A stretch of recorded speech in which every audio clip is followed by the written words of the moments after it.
Hello student, स्वागत है आपका आपके अपनी क्लास में विद्या क्लास में। जैसा कि आपको पता है कि हम लोग चैप्टर नंबर 1 पढ़ रहे हैं सॉलिड स्टेट केमिस्ट्री का। और आज हम बहुत ही इंपॉर्टेंट टॉपिक पढ़ने वाले हैं, बहुत ही इंपॉर्टेंट टॉपिक पढ़ने वाले हैं। कौन सा, वो मैं आपको ये बताने वाला हूँ। जैसे मैंने आपको बताया था कि हम लोग चुंबक के बारे में, विद्युत की चुंबकीय गुणों के बारे में पढ़ रहे थे समझोगे, या फिर मैग्नेटिक इफेक्ट के बारे में हम पढ़ रहे थे। आज हम पढ़ेंगे हमारे मैग्नेटिक इफेक्ट जो है वो कितने टाइप्स के होते हैं। मैग्नेटिक इफेक्ट आपका सॉलिड्स में, ठोसों में आपको चुंबकीय गुण कितने प्रकार से हो सकता है। तो जैसे कि आप देख सकते हो यहाँ पे मैं लिखा है केमिकल प्रॉपर्टीज या रासायनिक गुण। किसके रासायनिक गुण? आपके ठोसों के रासायनिक गुण या सॉलिड्स के रासायनिक गुण या केमिकल प्रॉपर्टीज। तो देख लीजिए 5 टाइप की होती हैं: अनुचुंबकीय, प्रतिचुंबकीय, लौह चुंबकीय, प्रतिलौह चुंबकीय और लघु लौह चुंबकीय। यस, इंग्लिश में अनुचुंबकीय को पैरामैग्नेटिक, प्रतिचुंबकीय को डायमैग्नेटिक, लौह चुंबकीय को फेरोमैग्नेटिक, प्रतिलौह चुंबकीय को एंटी फेरोमैग्नेटिक और लघु लौह चुंबकीय को फेरीमैग्नेटिक कहा जाता है। ठीक है, आपको इनके नाम से घबराने की आवश्यकता नहीं है क्योंकि ये बहुत ही सिंपल कॉन्सेप्ट है। मैं आपको बहुत सिंपल वे में समझाने वाला हूं। ठीक है, तो चलिए स्टार्ट करते हैं अपने पहले टॉपिक से, अनुचुंबकीय से।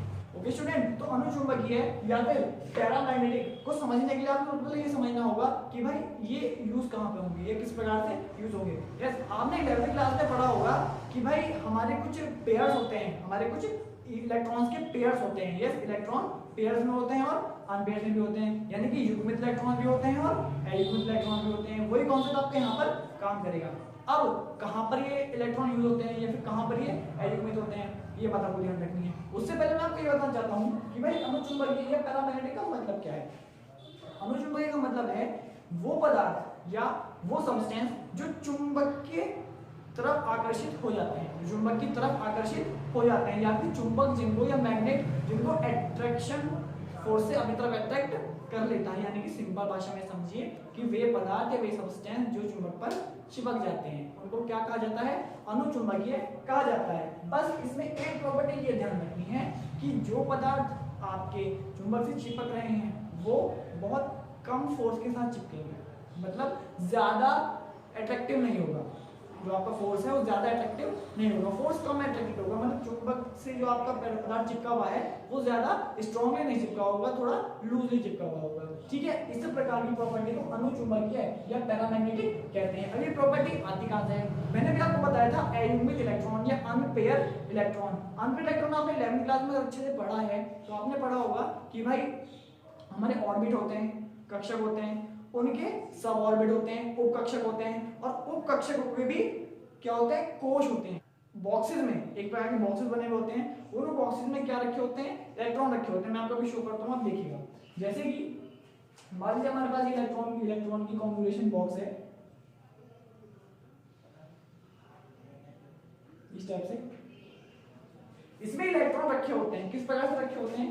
कुछ इस प्रकार से रखे होते हैं, 1 2 3 4। यदि आपका पेयर जोड़ा नहीं बन रहा है, जैसे मैं यहाँ कह दूं कि इसको आप हटा दीजिए इस प्रकार से, ये पेयर में नहीं है, तो ये कहलाएंगे आपके अयुग्मित या अनपेयर इलेक्ट्रॉन। ठीक है, इसी प्रकार से अगर हमारे स्ट्रक्चर में या हमारे ठोस में इलेक्ट्रॉन अयुग्मित होते हैं, कैसे होते हैं? अयुग्मित होते हैं, अनपेयर्ड होते हैं, तो उस प्रकार की व्यवस्था को या उस प्रकार की प्रॉपर्टी या गुण को अनुचुंबकीय या पैरामैग्नेटिक लॉ कहा जाता है। आई होप ये बात आपको समझ में आई होगी कि भाई क्या होता है, हमारे जो ब्लॉक्स हैं या हमारे जो ऑर्बिटल्स हैं, यस, वो कैसे होते हैं?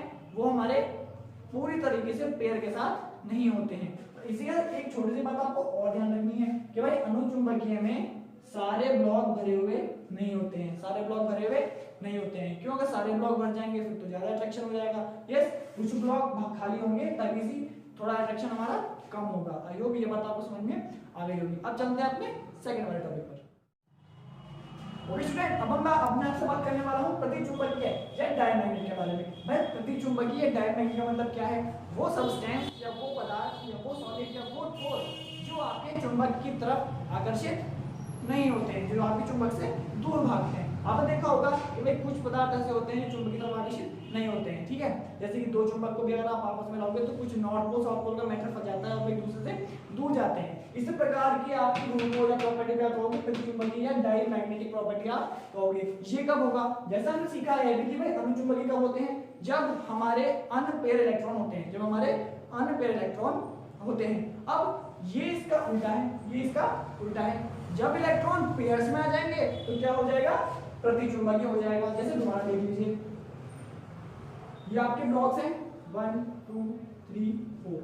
अब इसमें पेयर में बिठा देंगे, इसमें बिठा देंगे पेयर्स में, ये पेयर हो गया, ये पेयर हो गया, ये पेयर हो गया, ये पेयर हो गया, ये भी पेयर हो गया। यस, इस प्रकार अगर हमारे इलेक्ट्रॉन्स पेयर्स में हैं, हमारे इलेक्ट्रॉन्स पेयर्स में हैं, जोड़े में हैं, तो उन्हें क्या कहेंगे? युग्मित इलेक्ट्रॉन कहेंगे। और इस प्रकार की व्यवस्था के कारण प्रतिचुंबकीय डायमैग्नेटिक प्रॉपर्टी को प्रदर्शित होगा। लेकिन हमारे सारे ब्लॉक भरे हुए नहीं होंगे, कुछ ना कुछ ब्लॉक खाली होंगे, क्योंकि ये ज्यादा अट्रैक्शन फोर्स का डिसॉल्वमेंट नहीं करता है, यानी कि बिल्कुल अट्रैक्शन फोर्स बिल्कुल भी नहीं होगा। ठीक, कहने का मतलब ये दोनों एक तरीके से सेम है, दोनों एक तरीके से प्रॉपर्टी में सेम है, बस एक दूसरे के उल्टे हैं। इसमें क्या होगा? आपके युग्मित इलेक्ट्रॉन होंगे, इसमें अयुग्मित इलेक्ट्रॉन होंगे, लेकिन कुछ ब्लॉक्स खाली भी होंगे। ये अभी आपको तीसरा जब मैं समझाऊंगा तब इन दोनों के गैप भी आपको समझ में आ जाएगा। आई होप ये दोनों टॉपिक आपको समझ में आ गए होंगे। अब हम चलते हैं अपने नेक्स्ट टॉपिक पर, तीसरे वाले टॉपिक पर, जिसका नाम है लौह चुंबकीय। अब हम बात करते हैं लौह चुंबकीय पर। भाई लौह चुंबकीय या फेरोमैग्नेटिक, लौह का मतलब क्या होता है? लौह मींस लोहा, लोहे को रासायनिक भाषा में या केमिकल लैंग्वेज में क्या कहते हैं? फेरस कहते हैं। वो देखिए फेरो, फेरो मतलब फेरस से मिलकर बना हुआ है। यस, ठीक है। तो इसी के आधार पर हमें देखना होता है कि आपको पता है कि भाई जो लोहा होता है वो सबसे ज्यादा चुंबक की तरफ अट्रैक्ट होता है। सबसे ज्यादा चुंबक की तरफ क्या होता है? अट्रैक्ट होता है, यानी कि चुंबक सबसे तेज इसको खींचता है, लोहे को खींचता है। अब लोहा सबसे तेज अट्रैक्शन होता है, यानी कि वो इन दोनों से अलग है, इन दोनों से अलग होगा।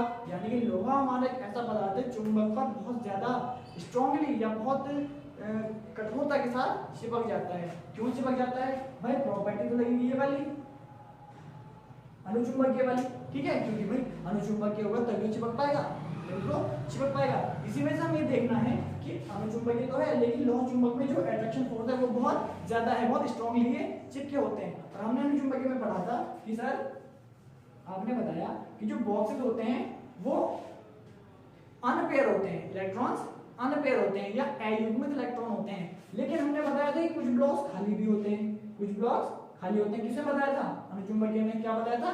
कुछ ब्लॉक्स खाली होते हैं। बस लौह चुंबकीय में क्या करना है? उन सारे ब्लॉक्स को भर देना है। इलेक्ट्रॉन तो अनपेयर होंगे, लेकिन ब्लॉक्स आपके सारे भरे हुए होंगे। इस पर आप देख सकते हो जितने भी यहाँ ब्लॉक बनाए जाएंगे, तीनों या चारों, वो सारे क्या होंगे? भरे हुए होंगे, यानी कि हर ब्लॉक में क्या होगा? इलेक्ट्रॉन होगा। इसी प्रकार की व्यवस्था अगर बन जाती है तो हम क्या कहलाएंगे? हमारा पार्टिकल या फिर हमारा सब्सटेंस या ठोस या फिर सॉलिड कैसा है? लौह चुंबकीय फेरोमैग्नेटिक हमारा पार्टिकल या हमारा सब्सटेंस होगा। ठीक है, इतनी सी बात है। आई होगी बात आपको समझ में आई होगी। अब चलते हैं इससे अगला हमारा टॉपिक बनता है प्रति लौह चुंबकीय। भाई प्रति दोनों में आ रहा है, लौह दोनों में आ रहा है, चुंबकीय भी दोनों में आ रहा है। तो जैसे यहाँ पर प्रति का मतलब था वही यहाँ पर प्रति का मतलब है। मतलब कि हमारे लोहे या फेरस में, आयरन में अगर हम उसको दूर करें, आयरन को दूर करते हैं, मतलब ये आयरन से दूर भागने लगे, तो इस प्रकार की प्रॉपर्टी को क्या कहेंगे? प्रतिलौह चुंबकीय कहेंगे। अब हमने अभी पढ़ा है कि भाई प्रतिलौह चुंबकीय में क्या होता है, इसका कनेक्शन इससे कर दीजिए। प्रतिचुंबकीय में क्या पढ़ा था हमने? प्रतिचुंबकीय में हमने ये पढ़ा था कि सर हमारे जो इलेक्ट्रॉन्स होते हैं वो कैसे होते हैं? कैसे होते हैं? वो इलेक्ट्रॉन्स हमारे फुल पेयर्स में होते हैं, मतलब पेयर बने हुए होते हैं, लेकिन कुछ ब्लॉक खाली होते हैं। इसी प्रकार से प्रतिलौह चुंबकीय में लोहा तो अट्रैक्शन को ज्यादा रखता है ना, उसको तोड़ने की ज्यादा फोर्स की आवश्यकता पड़ेगी। इसीलिए जो हमारे प्रतिचुंबकीय या फिर एंटी फेरोमैग्नेटिक होते हैं सब्सटेंस, उनमें ब्लॉक्स पूरे भरे हुए होते हैं और सारे ही आपके जो पेयर होते हैं वो सॉरी जितने भी इलेक्ट्रॉन होते हैं वो सारे पेयर में होते हैं। जैसे कि आप देख लीजिए 1 2 3 4 4 हमारे ब्लॉक्स हो गए, ये सारे भरे हुए होंगे। क्या होंगे? सारे भरे हुए होंगे। जबकि प्रतिचुंबकीय में क्या था? पेयर में तो थे लेकिन सारे भरे हुए नहीं थे। ठीक है, इस वजह से वो कम अट्रैक्शन कर पा रहे थे। मैं भी आपको बताऊं कि अट्रैक्शन कम और ज्यादा भी कब हो रहा है ये भी आपको बताया जाएगा, आपको बिल्कुल टेंशन लेने की आवश्यकता नहीं है। ठीक है, यहाँ ये बताया गया प्रतिलौह चुंबकीय में क्या होगा कि जो चुंबक से दूर भागेगा, लोहे का वाला पार्टिकल जो चुंबक से दूर भागेगा या फिर बहुत दूरी अट्रैक्शन फोर्स कम हो जाएगा। इनका शर्त क्या है कि सारे ब्लॉक भरे होंगे और पेयर्स में इलेक्ट्रॉन्स होंगे। ठीक है, आई होप ये वाली बात आपको समझ में आ गई होगी। अब चलते हैं अपने लास्ट वाला टॉपिक पर, जो कि सबसे आसान टॉपिक है इसका। ओके स्टूडेंट, लास्ट वाला टॉपिक क्या है आपका? लघु लौह चुंबकीय। फेरी मैग्नेटिक से होया था क्या?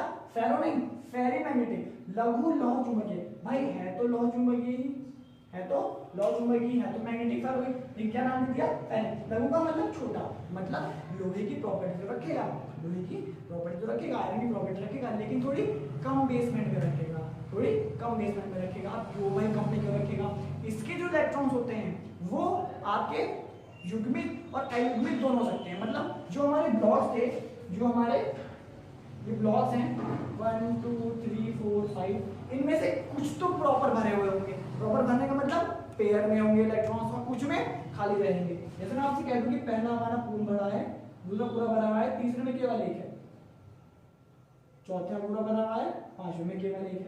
इस प्रकार से हम कह सकते हैं कि इनके ब्लॉक्स में कुछ कुछ ब्लॉक ऐसे होंगे जो पूरी तरीके से भरे हुए नहीं होंगे, और स्पिन क्लॉकवाइज और एंटी क्लॉकवाइज दक्षिणावर्त और वामावर्त दोनों होगी। इसी प्रकार की प्रॉपर्टी अगर आपको देखने को मिलती है तो आपकी जो क्या कहते हैं केमिकल प्रॉपर्टी कहलाएगी, रासायनिक गुण कैसे कहलाएगा आपका? लघु लौह चुंबकीय या फेरोमैग्नेटिक कहलाएगा। आज लाइट की व्यवस्था नहीं है, थोड़ी सी गर्मी भी है, इस वजह से थोड़ा दिक्कत आपको शो हो रही होगी, ठीक है? इसलिए कोई बात नहीं, मुझे कोई दिक्कत नहीं, आपको भी होनी चाहिए, ठीक है? इस प्रकार से 5 टॉपिक आपको आज बताए हैं मैंने रासायनिक गुण केमिकल प्रॉपर्टी के बारे में। आई होप ये बात आपको समझ में आई होगी। अब हम पता करते हैं कि भाई इनका जो कनेक्शन है, इनका जो कनेक्शन है कि भाई पेयर में होना चाहिए, पेयर में नहीं होना चाहिए, इनका क्या कनेक्शन। चलिए मैं आपको ये बताता हूं। क्वेश्चन जैसे कि आपको पता है कि हमारे जो ऑर्बिटल्स होते हैं, जो हमारे ऑर्बिटल्स होते हैं, ऑर्बिटल यानी कि बॉक्सेस जो मैंने बनाए थे, जो हमारे ऑर्बिटल्स होते हैं उसमें इलेक्ट्रॉन किस प्रकार से रखे होते हैं? या तो क्लॉकवाइज ऊपर की तरफ या एंटी क्लॉकवाइज नीचे की तरफ, या फिर दोनों, क्लॉकवाइज और एंटी क्लॉकवाइज दोनों। अब जो हमारा एरो ऊपर की तरफ होता है उसका क्या मतलब होता है, और एरो नीचे की तरफ होता है इसका क्या मतलब होता है, ये हम समझते हैं। तो मैं आपको बताना चाहता हूं कि जिस प्रकार से हमने अभी ब्लॉक बनाए थे, तो इस प्रकार से आपके पास स्ट्रक्चर मैंने कई बार आपको बना के दिखाया है। इसका सारा कॉन्सेप्ट भी है कि भाई कहीं ना ये था ऊपर वाला सिस्टम, कहीं ना नीचे वाला सिस्टम, तो कहीं में ये दोनों भी दिखाए गए थे। अब आपको ये समझना है कि ये जो एरो ऊपर की तरफ है इनका क्या मतलब है, और जो एरो नीचे की तरफ है इनका क्या मतलब है। लास्ट वीडियो में मैंने आपको बताया था कि जो हमारे परमाणु या एटम में इलेक्ट्रॉन्स होते हैं वो कैसे घूमते हैं, मूवमेंट करते हैं इधर की साइड। यस, अब अगर आपकी मूवमेंट घड़ी की सुइयों की तरह है, भाई घड़ी की सुई कैसे चलती है? घड़ी की सुई चलती है टिक टिक टिक टिक टिक टिक टिक टिक टिक। अगर आपका इलेक्ट्रॉन इस प्रकार से मूवमेंट कर रहा है जैसे क्लॉक की पिन्स चलती हैं, तो आपका जो इलेक्ट्रॉन दिखाया जाएगा वो ऊपर की तरफ से दिखाया जाएगा। ये सारा मैटर नहीं आपका 11वीं क्लास का है, 11वीं क्लास में अगर आपने पढ़ा होगा तो आपको ये बात नहीं समझ में आ भी रही होगी। यस, इसी प्रकार से अगर मेरे इलेक्ट्रॉन्स मेरे पार्टिकल के इलेक्ट्रॉन्स एंटी क्लॉकवाइज मूव कर रहे हैं, उल्टी दिशा में घूम रहे हैं, तो मैं नीचे की तरफ को मूवमेंट लूंगा, किधर की तरफ मूवमेंट लूंगा? नीचे की तरफ। इसी प्रकार से पहले वाले पार्टिकल में जो पहला वाला हमारा क्या था, गुण था, प्रॉपर्टी थी, उसमें हमने क्या बताया? अनुचुंबकीय। अनुचुंबकीय में क्या था कि भाई जितने भी आपके पार्टिकल्स हैं, जितने भी हमारे इलेक्ट्रॉन्स हैं, वो सब एक ही डायरेक्शन में थे। किस डायरेक्शन में थे? सब एक ही डायरेक्शन में थे। ये भी इधर था, ये भी इधर था, ये भी इधर था, ये भी इधर था, बट कुछ खाली होते हैं। इनका मतलब क्या होता है कि भाई अट्रैक्शन फोर्स थोड़ा कम है। यस, अब दोनों एक ही साइड हैं भाई, अगर दोनों एक ही साइड हैं यानी कि दोनों क्लॉकवाइज वर्क कर रहे हैं, ठीक है, इनको रोकने वाला कोई नहीं है, इस वजह से थोड़ा सा अट्रैक्शन फोर्स शो कर पा रहे हैं। अब इससे दूसरे वाले में क्या था? इससे दूसरे वाले में क्या था कि वो दो जो हमारे पार्टिकल थे वो थोड़े बड़े हुए थे, इस वजह से क्या हुआ था कि वो थोड़े से अट्रैक्शन फोर्स कम शो कर रहे थे, वो एक दूसरे से दूर जा रहे थे। ऐसा क्यों है भाई? एक तो क्लॉकवाइज और एक एंटी क्लॉकवाइज। मान लीजिए हमारे पास कोई फुटबॉल है, ठीक है, एक का हाथ नीचे रखा हुआ है, एक ने ऐसा पकड़ रखा है, तो हम फोर्स तो ऐसे लगाएंगे ना भाई, ये वाला हाथ ऐसे फोर्स लगाएगा एक व्यक्ति और दूसरा व्यक्ति ऐसे फोर्स लगाएगा, तो ऊपर से इधर की तरफ घुमाया जा रहा है, नीचे से इधर की तरफ घुमाया जा रहा है। जब ऊपर नीचे का बैलेंस एक ही तरफ को लगेगा और फोर्स भी बराबर लगेगा, तो क्या फुटबॉल घूमेगी किसी साइड?